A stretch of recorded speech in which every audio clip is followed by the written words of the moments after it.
When I say mastering reality, what comes to mind? What kind of thoughts does that spur in your brain? What kind of emotions come up? I truly believe that we do, to an extent, have the ability to take complete control of our lives and master our lives. To become the creator of our reality instead of a victim of it. Shifting to I make things happen in life instead of I'm a victim of life. All these bad things are happening to me. There is a cause for every single effect that happens in life. I don't think anything is random.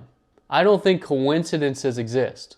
There is always a reason why something happens to you. We just don't normally know that reason. We aren't really aware of how life is operating behind the scenes.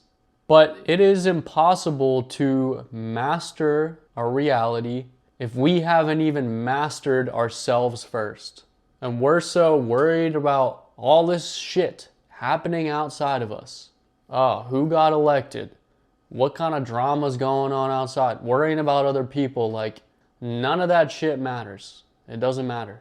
If you are stuck, if you are lost, all you need to be focusing on is what is going on in your internal realm. What's going on in there? And take a good hard look at your inner workings, your limitations, how you think about things. Notice and observe what triggers you to get negative thoughts. What triggers your insecurities. Awareness is so key. That's like 95% of the battle. Is just becoming aware of how we are programmed internally. Becoming aware of why we've gotten the results that we've gotten in life. Knowing exactly what is holding us back, what is not serving us, what is acting like this little internal enemy that is always suppressing us, keeping us a smaller version of ourselves, even though we want to break out and reach our full potential. Being conscious, living consciously, really observing yourself, analyzing yourself, instead of acting unconsciously, acting on autopilot, is really the key to start gaining control over this freaking video game of life. And these internal enemies that we're just carrying around, like fear, like anxiety, like depression, like insecurity, anger, jealousy, grief, those negative attributes that we're carrying in us that are just keeping us back from becoming who we want to be. The thing is, once we observe that these things are holding us back, it's really important to look at them without judgment. Just observe them. Don't be like, I need to change this. I need to get this out of my way. I need to get rid of this. Just look at it. Just observe it. For example, if you fear something, just acknowledge it. Just acknowledge its presence and notice it. Observe how it's affecting your thought patterns and your emotions and your actions. Observe how it might be paralyzing you in certain areas. Don't try to force change. Just be in awareness of it. And then you can notice, okay, I'm observing. There's two parts of you, right? The observer part of you that's observing yourself being in fear is actually not in fear. So you're both experiencing the fear and also not experiencing the fear at the same time.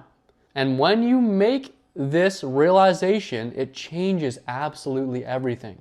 When you identify that fearless part of you that is just observing and just existing, and you realize the separation between the two, you have identified the real you.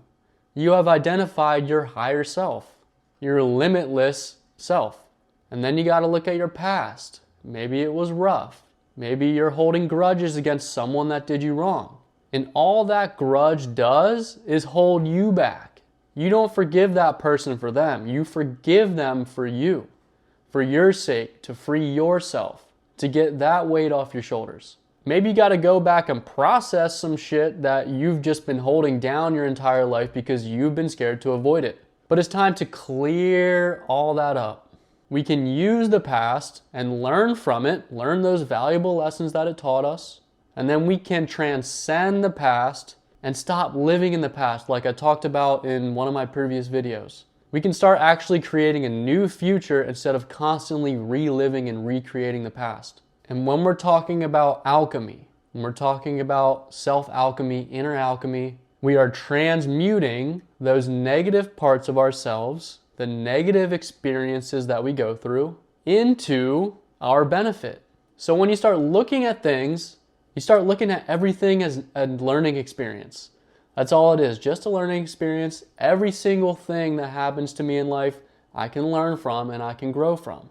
Even the really shitty, negative things, I know we've all been through a lot of stuff. But are we just gonna let that hold us back? Or are we going to get stronger from it? When you have that mindset that you can learn from anything and anyone and any experience, nothing can touch you. You become untouchable, you become powerful, and you can transmute negativity into positivity. And we're talking about energy, we're talking about energy transfer. Transmutating is taking something from its lower form into its higher form.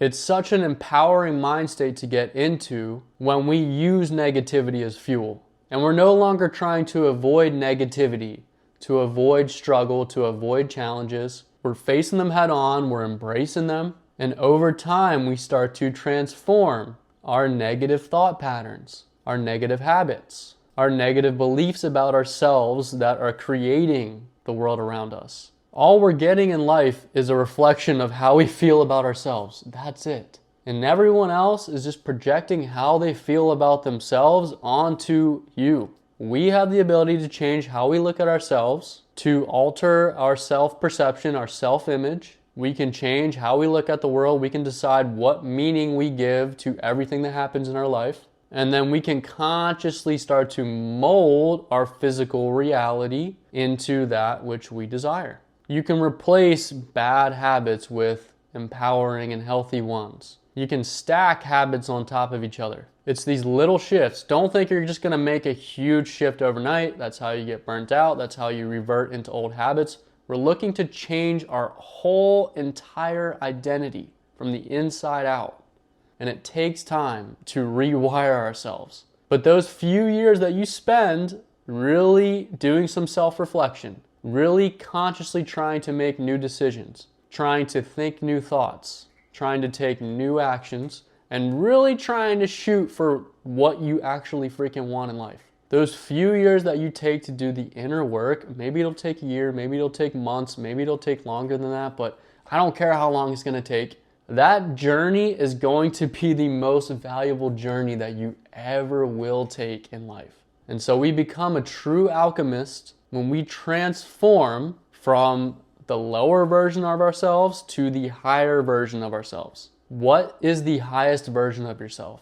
Take a moment to think about it. If you had no limitations, what could you be? That's the goal here. And I believe we can all get there if we're really committed to it. So hopefully that helped. Peace.